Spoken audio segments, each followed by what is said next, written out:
session is on the digital market, privacy, and competition law. Each of the speakers will have 7 to 8 minutes to deliver each of their presentations. Finally, we will have some time to ask questions. Our first speaker is Carolina Banda from the University of Munich. She will present enforcing data portability in the context of EU competition law and the GDPR. Thank you very much. Good afternoon, everybody.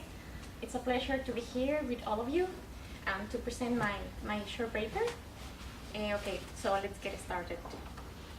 I'm going to talk about enforcing data portability in the context of EU competition law and the GDPR.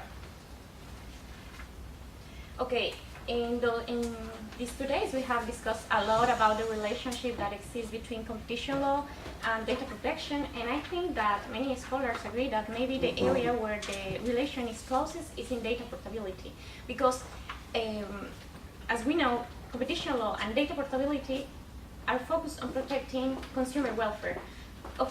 Some people say that competition law is not dedicated exclusively to consumer protection because we are looking for efficiencies and any other objectives.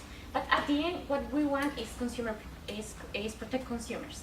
So I decided that it would be interesting to analyze to what extent the right to data portability can make an effect on competition law. So I'm going to briefly tell you some questions that are going to help you to understand where is my research.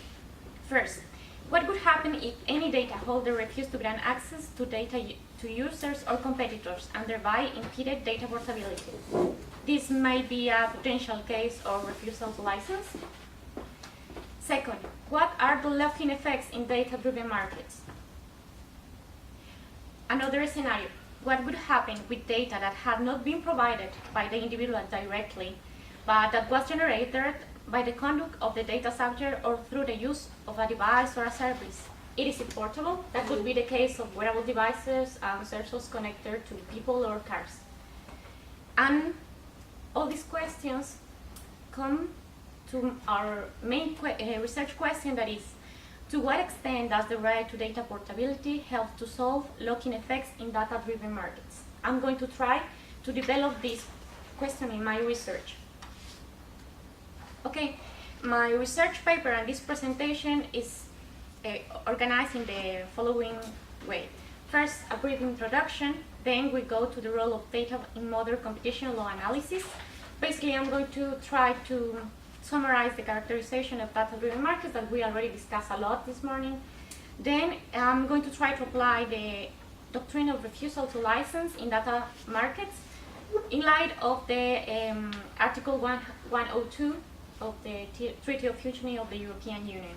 Then my third part is a legal analysis of the portability rule that we have in the GDPR. Of course, purpose, scope, and requirements, but it's really important the limitations. I'm going to stop in this part because some people have phrased that the right to data portability is the only solution for lock-in effects. But I wanted to discover, okay, maybe it also has some shortcomings, and the people need to know those shortcomings and not only say that we have this solution. And finally, some conclusions and recommendations. Okay, we all know that big data is a buzzword, and I'm not going to explain what is big data and the characteristics, so I take it for granted, the definition, but data maybe is an essential resource that could drive value creation and foster new products, processes, and markets. And now, however, we have some concerns. Competition authorities, governments, users are not only concerned for cybersecurity or privacy, but also for the effects that has on competition law. The issue when companies create these specific business models based on data, specifically personal data, is that when they try to protect their competitive advantage, they have strong incentives to limit their competitors' access. Access is a really huge problem now in data, especially with data sets and sensitive information. And of course, they will likely be adverse to data portability policies and also to interoperability, because at the end, interoperability could affect innovation. Okay, let's think about any possible solution. So, what about the right to data portability in Article 20 of the GDPR? As I already told you, the characterization of data-driven market is not something new that I'm going to explain, because maybe you are tired of listening that, okay, we have multi-sided markets, two-sided markets, you know the structure, the network effects. You know what network effects are when the value of a product or service to its user increase with a number of other users. The clear example, Facebook, Twitter. Then we have also barriers to entry. That would be, for example, the lock-in effects and switching costs.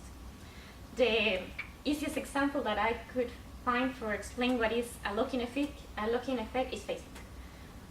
We have the privacy paradox. Many of you maybe have tried to quit Facebook, but at the end all your contacts, all your friends, family, and all your connections are there. So even though you wanted to quit, the network effects are locking you in this network.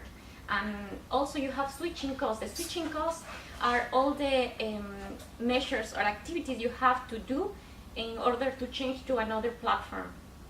Basically the cost that customers have to face to change to technological system. For example, you have to invest in a new device, but also you have to invest time, because you have to create a new profile. Maybe you have to duplicate your information, pictures, and many other things that you are not willing to do. So what do you decide? Stay in Facebook. This is the so far I think the characterizations of data-driven markets has been analyzed in light of social networks and online platforms. But I think it could be interesting to think about other data-driven markets, for example, the Internet of Things, and specific with medical data, because as we are going to see later, this data is more sensitive and maybe the lock-in effects are stronger than in these social networks. So I want you to think data portability in the context of sensitive data, that is medical data. Okay, the role of data portability of data in the modern competition law analysis has been mainly discussed on mergers that we have today discussed a lot, Facebook, WhatsApp, the cases that the European Commission have both cleared.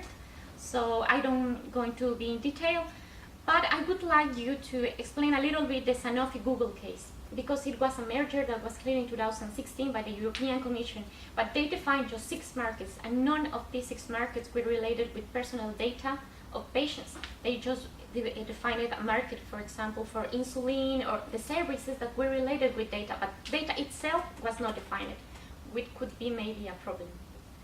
Because if we don't define a market for data, we cannot assess dominance. However, I would like to make some speculations for future cases, and what could happen, for example, if undertaken decide to deny access to a competitor or users to information, to data. So that could be maybe an abuse of dominance under Article 102, and the refusal to license doctrine may be applicable. Because, as you know, we have a doctrine with 3 main cases: McGill, IMSHL, and Microsoft. Microsoft maybe is the one more related because we have technology implied in this platform. And then you already know the 4 requirements. I'm not going to tell you all of them, but I would like you to think about indispensability, because one of the arguments of Facebook, WhatsApp was the data is not indispensable and it can be duplicated because you can multi-homing. With the data that you have on Facebook, maybe you also have in Instagram. So there is not indispensability, it's not an essential resource. But I would disagree in the case of medical data, because the medical data that you have on your medical device and you are collecting every day is real time, and maybe it's not easy to duplicate. You are not going to sign the same conditions 1 month later. Maybe your disease is not the same or your conditions change. So maybe the indispensability in the context of medical data is different. Then the refusal is not objectively justified. In the case of social networks, this condition also doesn't apply, because they can say, okay, I cannot give you access because I could affect other people that are in that picture. But in the case of medical data, when you give your consent, they cannot say that it's interfering with rights of others. Let's go really fast to the legal analysis of portability rule. The legal portability rule is in Article 20 of the GDPR. It's a new right, or some people say it's an enhanced right of way to access that already was in the directive. The only difference is now you don't only have access to your data, but also you can transfer this data from one data provider to another. You can either have the information for yourself or ask directly to be transferred to another ecosystem. There are some requirements. For example, that the processing of your data should be by automated means. It means that you cannot say, okay, I have this paper, I am a record of my, I don't know, calls. Please, I want to port this. It must be digital, of course, and data should be only concerned to data subject and information provided by himself directly, and should not affect the rights or freedoms of others. The legal analysis of the portability rule. This is the most important thing of my research, because there are three main limitations: technical feasibility, data provided, the definition of data provided versus data collected, and cost and efforts. I think that the technical feasibility is a really not legal issue, but at the end is the practical, and how you are going to guarantee data portability if the companies, they don't know what are the standards. The European Commission has not defined any standards so far for example, for social networks. But it's even more difficult when, for example, you want to change or want to port your data from one ecosystem, like apps, to another ecosystem, like your insurance company or your insurance, I don't know, information. They are totally different, and maybe the technology is also different. Then I want you to stress that there is not any single definition for observed data and inferred data in the whole GDPR.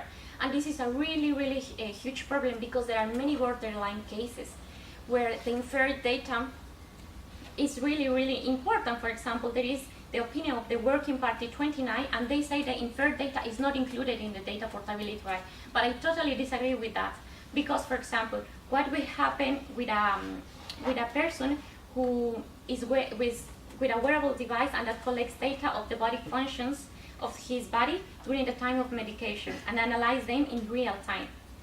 In this case, while it is true that the analysis of the body functions doesn't originate directly from the data subject, from the patient, the device that generated this result was acquired by the data subject, and he gave consent to receive this result. So in this case, where consent is presented and the data concerned only him and not adverse effects of other people, the results of the analysis of his health data should be portable. I strongly believe that in case of inferred data with sensors and information that is strictly related with one person should be portable.